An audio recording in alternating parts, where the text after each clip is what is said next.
Have some coca and a smile. Tea made from coca leaves. In Caracas, Venezuela over the weekend, a local cooperative called Coca Ven was giving out free samples to get the chamos excited about drinking their product. Coca Ven says coca leaves have medicinal effects and promote good health. They're considered by many of Latin America's indigenous groups as a magic plant. In Bolivia, for example, chewing coca or sipping on coca tea is designed to curb your appetite and help alleviate the effects of high-altitude sickness. The Venezuelan cooperative is promoting coca tea, powdered coca tea, coca candles, and even coca flour.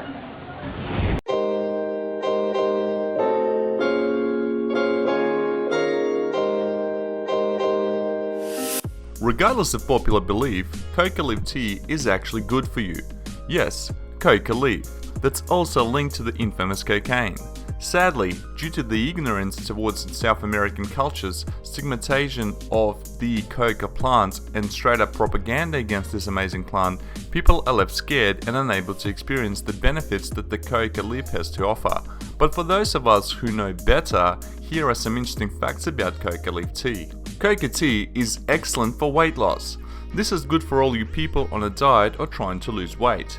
You may want to give coca tea a shot instead of popping all those poisonous diet pills advertised left and right. According to experts, certain alkaloids that are found in coca tea have the ability to promote weight loss. These alkaloids may play a role in increasing lipolysis, that is the process of mobilizing and breaking down fatty acids in your body for energy. When you chew or drink coca tea on a regular basis, it may increase your body's natural ability to burn fat and ultimately help reduce body fat. Coca leaves also contain calcium, iron, and riboflavin. With vitamin A, these nutrients may help in regulating blood glucose in your body. Thus, in turn, enhances metabolism and may play a role in reducing the risk of diabetes as well as obesity. Coca tea is a mild stimulant, like coffee, but better.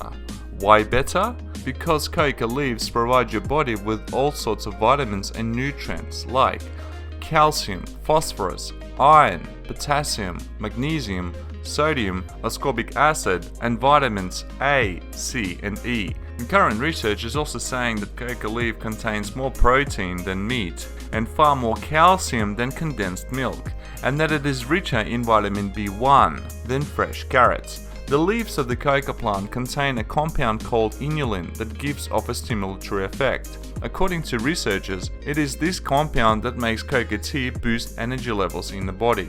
It also helps in stimulating mental focus. This tea's stimulatory effect is similar to coffee, but as coca leaves lack in caffeine, the cellular mechanism it works through are different. Quote, in spite of coca being persecuted for being the raw material of cocaine, scientists discovered that the sap in its leaves contains more than 10 different alkaloid substances, and that cocaine, strictly speaking, amounts to less than 1% of the total. A few moments later. This figure, titled Coquero, was crafted in Peru between 850 and 1500 CE and can nowadays be seen in the Brooklyn Museum in New York City. As the Spanish name already suggests, the figure depicts a person chewing coca. But this figure is by far not the earliest evidence of the consumption of coca. Traces of coca have been found in 3,000-year-old mummies of the Central Andes. The earliest communal consumption of coca was estimated through radiocarbon dating to date back some 8,000 years, making it one of the few drugs with such a long-lasting history. There are actually 4 kinds of coca plants, and all of them are native to Western South America and belong to the family of Erythroxylaceae. The native populations of Western South America, ranging from the earliest tribal communities to the Valdivian culture and the Incas, have all been using the coca leaves as a stimulant as well as a medicine. Coca is said to be a remedy for altitude sickness, headache, wounds, as well as sores. Until better anesthetics became available, coca was also used for broken bones, during childbirth, as well as during trepanning operations. Trepanation is a surgical intervention in which a hole is drilled into the skull, exposing the surface of the brain to release pressure buildup from an injury. In ancient times, though, trepanation was much more prevalent as it was thought to let out evil spirits and treat mental illnesses. Talking about spirits, coca has been and still is a vital part of the religious cosmology of the Andean people. There, it is used as an integral part of the offerings to the divine trinity of the Apus, the mountains, the Into, the sun, and Pachaman, the earth. Coca leaves are often read in a form of divination, similar to the way tea leaves are read in fortune-telling rituals by British psychics.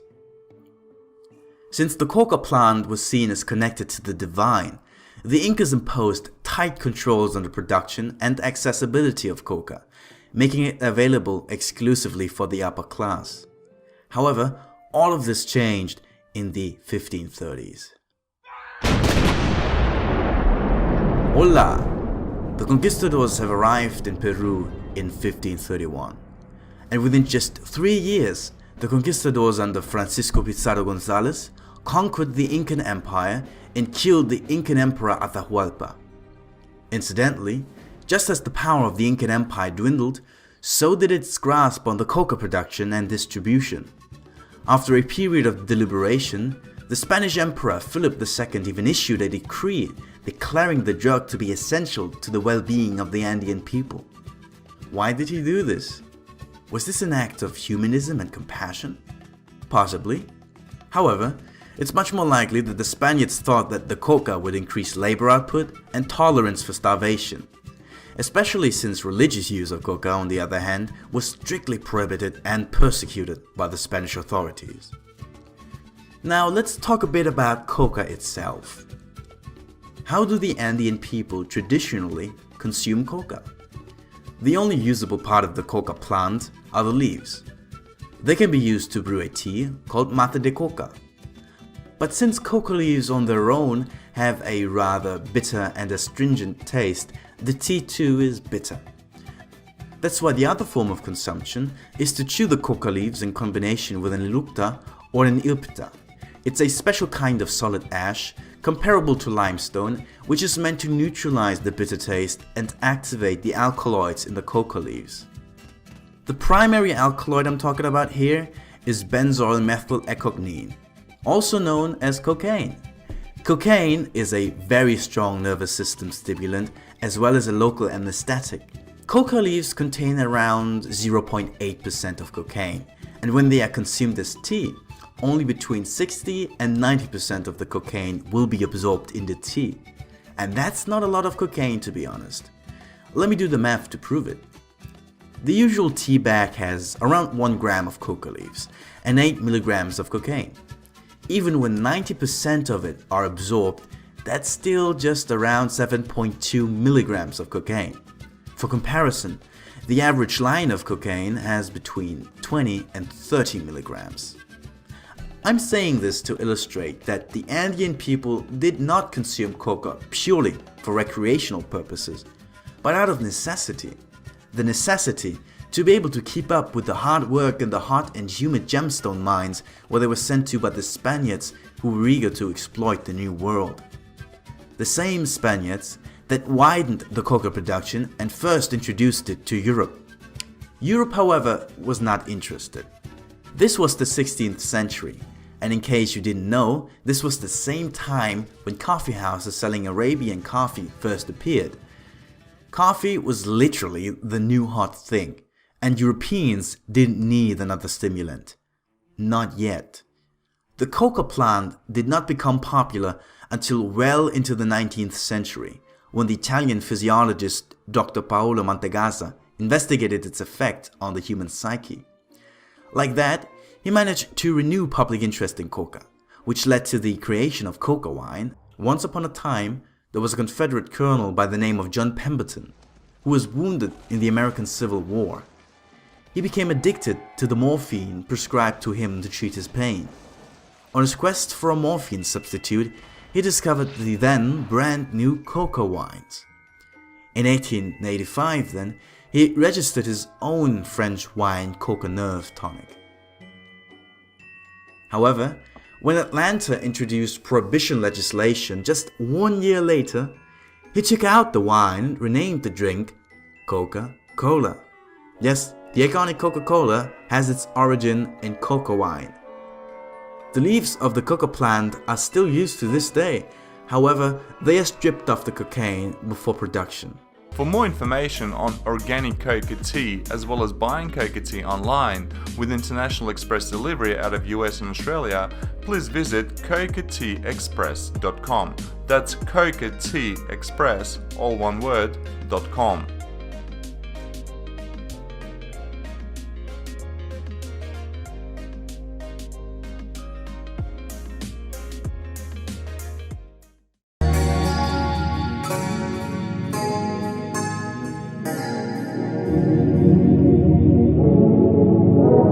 Drop the bass, Kitty.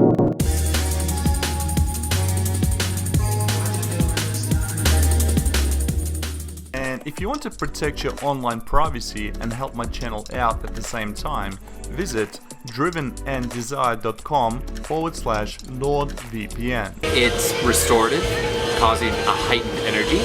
It's excellent for diet because it suppresses hunger. It helps your digestive tract. It's anti-diuretic. It acts against fatigue, and most importantly, it acts against altitude sickness.